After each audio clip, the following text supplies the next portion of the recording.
چطور بچه میخواستم سر یه موضوعی صحبت کنم. کاش الان تریلرش نیومد. فکر میکردم یکی دو روز دیگه بیاد. یه مقدار خستم و خفه، ولی گفتم که اوکی بذار حالا که اومده یه ذره نمیتونستم تحمل کنم. اینجوریام که بذار تریلرشو ببینم، نه به خاطر هایپی که دارم، به خاطر اینکه میخواستم ببینم یه سری موضوع رو برای خودم مطرح کنم و برای شما. گفتم چه بهتر که از بهونه تریلر استفاده کنم، یه ریاکت خیلی ریزی به تریلر داشته باشیم. ریاکت کاملی نیست، اگه جایی واکنشی از خودم بتونم مثلا نشون بدم یا صحبتی داشته باشم میگم. جوری از اون تریلر رو میبینیم و میام کامل نه، و بعد میبینیم اون صحبتایی که میخوام میکنم و این ویدیو رو میبندیم. این از الان بگم که سیاه پوست شدن یک سامورایی یا وجود یک سیاه پوست تو یک بازی ژاپنی چرا حالا همچین مشکلی هم نداره و اوکیه و صرفا باید ببینیم چی میشه. سامورایی و فرار من تو کتم نمیره، نمیفهمم چرا انگلیسی صحبت میکنه.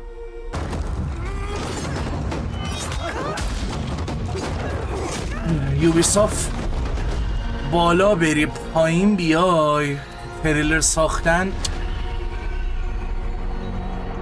یعنی مارکتینگ، یعنی این اساسی هم حتی میتونن برینن توش. واقعا ممکنه. ببین دیگه یه گوستاو سوشیما داری که ازش یاد بگیری، فقط یه داستان خوب میخوای. یعنی گوستاو سوشیما اصلا یادم نمیره اون موقع که اومد همینطوری بودن که بازی که 20 سال ایرادات اساسین رو فیکس کرد، اساسینی که نیاز داشتیم، چیزی که میخواستیم.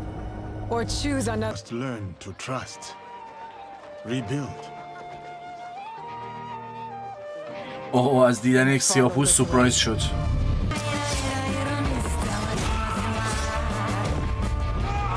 Actually not bad. گیم پلی دیگه به گیمه بیاد ببینیم گیمه چی میشه. We are the shadows that serve the light. آی وای تمه، اصلا تمه رو یه چیزی در آوردن. ببین قشنگ میدونن، یعنی ببین میدونن اون تمه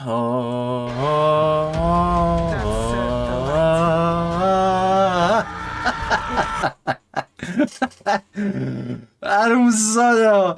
اصلا من هیچ حسی به این گیم نداشتم. الان تریلر رو دیدم جمعه که اوه مای گاد یوبیسافت واقعا کارش بلد. اوکی، اما چیزی که میخواستم مطرح کنم چی بود که به خاطرش بخوام حالا یه واکنش به تریلری هم بذارم.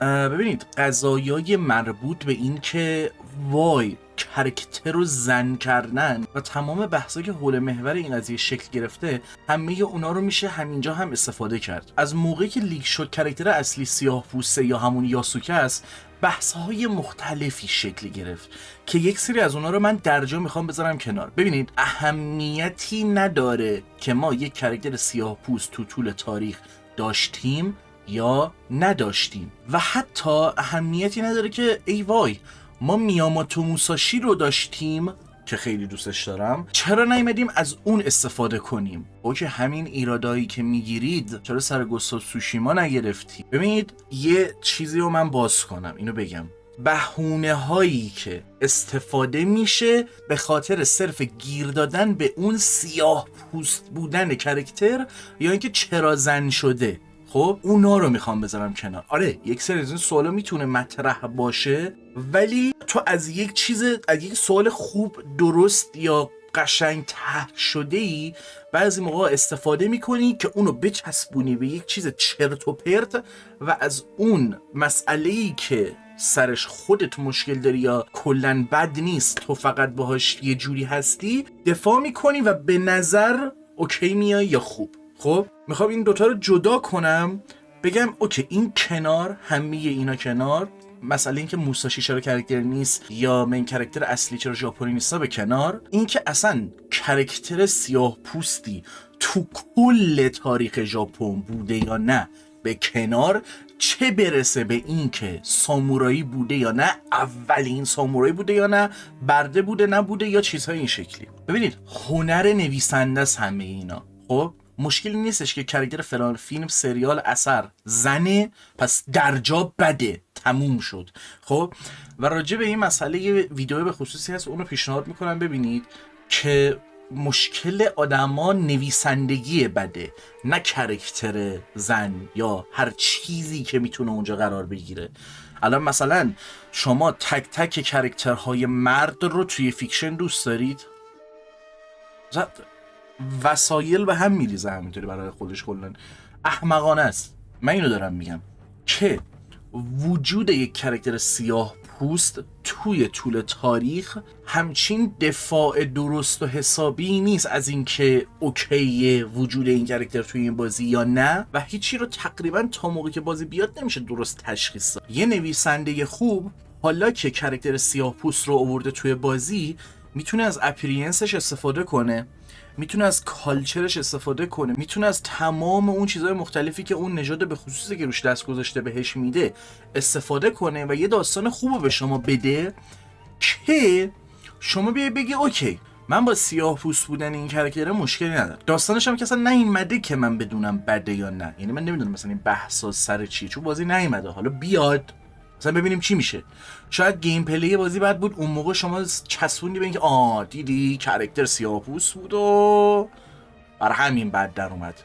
میخوام فقط به اینا فاصله بدم، اون بحثی که الان روش دارم دست میذارم واقعا چیز پیچیده‌ای نیست. اینو میخواستم بگم. شما میگی اوکی آقا من به عنوان هر آدمی که هستم، چه نژاد پرست هستم چه نژاد پرست نیستم، یه اساسینز کرید توی ژاپن میخوام که با عنوان یه شخص ژاپنی بازی کنم که چه بدونم با کالچر اون بلک اسکین کالر آدم ها، با درگیری که اونها دارن یا یک سری تمی که میتونن به اثر اضافه کنن اینگیج نکنم، یعنی اصلا کلن نخوام درگیر همچین چیزی بشم. این من میگم این اوکی، ولی ما گوستاو سوشیما رو گرفتیم خب که بازی خوبی هم بوده. من شخصا اتفاقا حال میکنم بیام ببینم که اوکی تو یه چالشی عملا برای خودت گذاشتی با این حرکتی که زدی، خب همه الان نسبت به تو گارد دارن بابت این تصمیمی که گرفتی و یه چالشی هم همینطوری اضافه کردی برای خودت.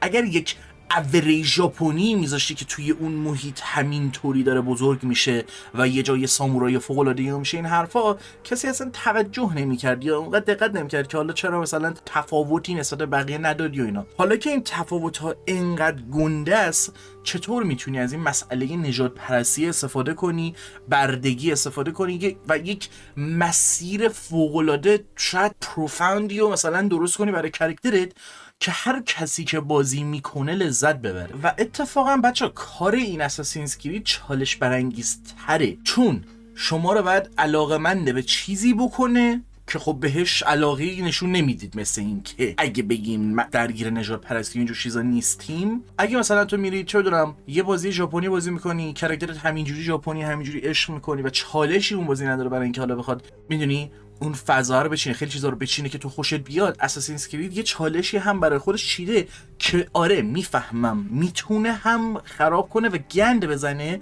ولی صرفاً به خاطر این که این کاراکتر سیاه پوسته نیست. و نمیدونم الان قراره 2 تا مین کاراکتر داشته باشه چجوری کار میکنه یا نه نمیدونم، ولی آره کل پوینت هم اینه که آقا اون نویسندگی خوب رو داشته باشه و از اون چالشایی که نویسنده جلوی خودش گذاشته، حالا اصلا هر کی ما میگیم آقا اجبار شده بوده، یوبیسافت بوده نه تو باید یک کاراکتر سیاه‌پوست داشته باشی به عنوان سامورای، ما میخوایم حتما سیاه‌پوست باشه، کار سویت بیبی اینک بوده. اوکی ببینیم حالا نویسنده هاش چیکار میکنن، چطور میتونن از این مسئله استفاده کنن، صرفا قراره یک کاراکتر سیاه‌پوست باشه همینطوری یا نه. ببینید چرا میگم اینکه توی تاریخ وجود نداشته باشه اهمیتی نداره، اتفاقا این خیلی خوبه به خاطر اینکه یاسوکه اگه نگاه کنید اصلا آنونه، تقریبا اونقدر داستانی راجع بهش نیست که اوکی هم هست، دست نویسنده رو بازتر میکنه برای اینکه هر مسیری که میخواد با اون کاراکتر طی کنه. ولی من میگم اون یاسوکه رو کلا بیخیال بشوید. من الان نویسندم خب میگم اوکی ما یه ژاپنی داشتیم،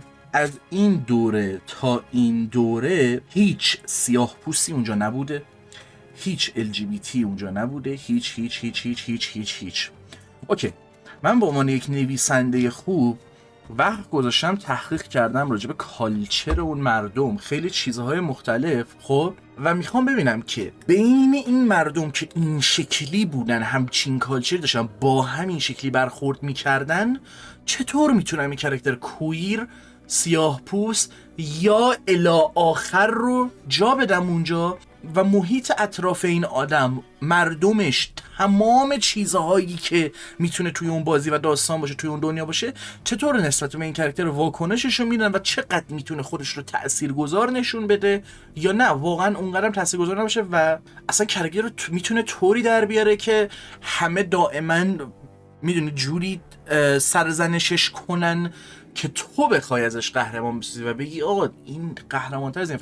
مثلا حرفم اینه که بازی اینجوری نشه که بیاد بعد بگه داداش این یاسوکه که دیدی خیلی تاثیرگذار بود، همه ژاپنی‌ها هم بهش اهمیت دادن، تاریخ ساز شد، لجند شد، افسانه شد، همه بهش اهمیت میدن. نه اتفاقا هیچ کدوم از این اتفاقها نیفته و تو از اینکه این هیچ کدوم از این اتفاقها نیفتاده یا قرار نیست بیفته توی داستان تو استفاده کنی و یک چیز خوب رو ارائه بدی. میدونید و یه چیزی هم اضافه توضیح بدم، مثلا یه حرفی بود این ووک نیست چون تو تاریخ بوده. اگر تو بیای تاریخ یه چیزی رو عوض کنی و یه چیزایی که وجود نداشتن رو بذاری اونجا، یهو میشه ووک. هم آره هم نه، بعدهای مختلفی داره واقعا قضیه که میفهمم همش رو میشه در نظر گرفت، ولی یکیش هم همینه. آره یعنی مثلا من به یک کالچر به یه چیز نگاه میکنم میگم که پسر بتمن اگه کمونیست میشد یا مثلا به هیتلر کمک میکرد چی میشد و یه کمیک باحال ازش در میاد. میدونی همینه، در همین حده. ما مستند تاریخی نمیبینیم که بحث هیستوریکال اکورسیتی اینجا نقض میشه. خیلی یه جوریه اگر ما توی یک اثر مستندی که میخواد واقع پذیرترین حالت ممکن باشه میاد یک کالچر یک چیزی رو بد ریپرزنت میکنه، اون موقع است که این حرف شما درسته و میگه ووک هست. و یه نکته دیگه حتی هیستوریکال اکورسیتی fuck you mean bro اساسینا کی، یعنی از نسخه یکی دارم میگم از نسخه یک که اینطوری بودن که داداش تمام اطلاعاتی که ما میدیم چه تاریخی باشه چه داستانمون گراوندد واقعی فلان بیسار بابا ولمون کنید داداش، بهونه نیارید. مین کاراکتر نیو یک آیریشه بعد میره سامورایی میشه، خب دیگه اوکی دیگه داداش اینجا یه سیاه‌پوست سامورایی میشه مشکل. نه ببین نه پارسا مشکلی نیستش که بابا. ببین اساسینز کرید همیشه تاریخی بوده، همیشه واقعی بود، بر اساس واقعیت بوده. خب اینجا هم که گفتم ریدید، ولی هنوزم من حتی اونم میگم بهونه خوبی نیست. کلا این قضیه هیستوریکال کاراکتر و هیستوریکال اکورسیتی و واقع گرایانه بودنه کلا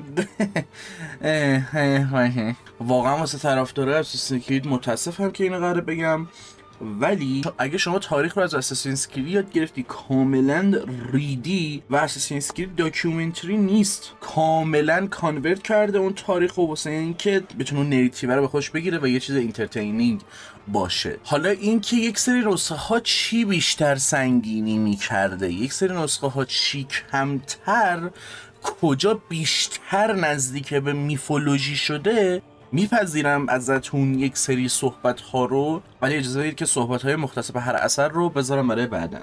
یه چیزی هم به عنوان پرانتز امیدوارم بتونم جا بدم الان وسط حرفام، ولی الان مثلا میگم شما یه قرار دست بذاری رو موساشی خب و باز هم نویسنده بدی داشته باشی، خب داداش من هیچ جوره با گیم تو حال نمیکنم. خب تو گوه زدی تو اون کاراکتر، همون بهتر که دست رو موساشی نذاری. همه چی تهش برمیگرده به اون نویسنده و اینکه چطوری اون کاراکتر رو هندل میکنه، اینکه حالا به خصوص یک نفر نویسنده. ولی خب بگه دایدیا و شخصا برای من اینطوری نیستش که من تو این گیم دارم با موساشی بازی میکنم، وای چه حالی میکنم، وای همه داستاناشو من میدونم و با این وزنی که خودم سمت بازی دارم میبرم حس بازی رو بهتر کنم یا خوبتر نشونش بدم. اونم اوکی نیست و این درگیری‌ها به نظر احمقانه اومد. گفتم بذار حداقل یه مقدار کلی هم که شده راجبش صحبت کنم و بگم یک سری دفاعهایی که میکنید از اثر هم همچین دفاعهایی نیستش که به نظر من باشه که چه دفاع هوشمندانه‌ای کرد، مثلا چه خوب دفاع کرد از این اثر. نه آقا، یعنی تهش میگم کاراکتر اصلا جن و کثافتی به تو دادن و گفتن اینو زوری باید تو اثر جا کنی. خب تو به عنوان یه نویسنده چقدر میتونی خوب اونو جا بدی و میدونی هندل کنی همه چی رو. تو بی آنست بازی مورد انتظار من نیست، من صرفا خبراشو دنبال میکنم ببینم چی میشه چی نمیشه و اتفاقا بازی های این شکلی که وای من کاراکترش زنه، وای من کاراکتر سیاه‌پوسته رو من یه نگاه میندازم که ببینم اون داستانش چی در میاد، چطوری از این قضیه استفاده میکنن، چطوری استفاده نمیکنن، گیم پلی چیه، این چیه، اون چیه، اون بحث هایی که اتفاق میفته بعضن با مزه است، خیلی موقع هم احمقانه است. توی اون لول سطحی که در جا بخوایم یه پله از بقیه اون اوریج حرف‌هایی که مردم میزنن به نظر من جلوتر فکر کنیم، همین چیزی که جلوتر گفتم اصلا اهمیتی نداره یارو تو تاریخ بوده نبوده و یه چالش خودش که اوکی تو چجوری میتونی همین چیزی رو در بیاری و اگه همچین چیزی رو خوب در بیارن تو در کنار میاموتو موساشی که خیلی عاشقشی یه کرکتر دیگه هم پیدا میکنی که دوستش داشته باشی. خب چیه این بده که بتونه به تو صرفا یه فن سرویس نده، تو رو به یک چیز دیگه هم علاقمند کنه که متاسفانه فکر نمی کنم بتونن این کارو بکنن. میگم من بازی رو احتمالاً دنبال میکنم، میریجو هنوز نرفتم، حالا میریجو برم خیلی هنر کردم، ولی اساسینز کرید شادوز رو دنبال میکنم، دوست دارم ببینم چجوری، دوست دارم ببینم گیم لوپ مزخرفی مثل والهالا رو قرار داشته باشه یا نه. و همین نظر شما چیه؟ میتونید کامنت کنید، لطفاً جوری کامنت بذارید که بشه بحث کرد، بلاک نشید و اوکیه ممکنه نظرهای متفاوت خیلی بعضا رادیکالی داشته باشید که همونا رو هم اگر اوکی مطرح کنید قابل بحث میشه، حالا سرش موافقت یا مخالفت کرد. فقط من تو خوندن لحن متن یا گذاشتن لحن توی متن افتضاحم، پس اینو در نظر بگیرید و حتی اوکی اگه به نظرتون متن نوشتنتون بده میتونیم مثلا یه حرکتی بزنیم، بیایید دیسکورد بگید آقا ما مثلا 3-4 نفریم، مثلا 2 نفریم، ما میخوایم مثلا بشینیم راجع به این قضیه نیم ساعت صحبت کنیم، منم نمیخوام ویدیو ایناش کنم، صرفا اینجوریام که اوکی میشینیم صحبت و اون مدلی راجع به این قضیه صحبت کنیم. کلا که میشه صحبت کرد، ولی فعلا که بازی نیومده نه داستانی داریم نه هیچی، سر یک سری چیزهای کلی، یعنی واقعا بحث بیفایده ای میتونه باشه. همین دیگه، من دیگه دهنم داره سرویس میشه، هم نورا خیلی زیادن، هم آردی خفه بود، هم داشتم مثلا متن اوکی میکردم واسه فرست ایمپرشن لایز اف بی که قطعاً بعد این ویدیو میاد، در جا بعد این ویدیو نه، بعد تر از این ویدیو. و همین دیگه، دمتون گرم و شب و روزگار خوش.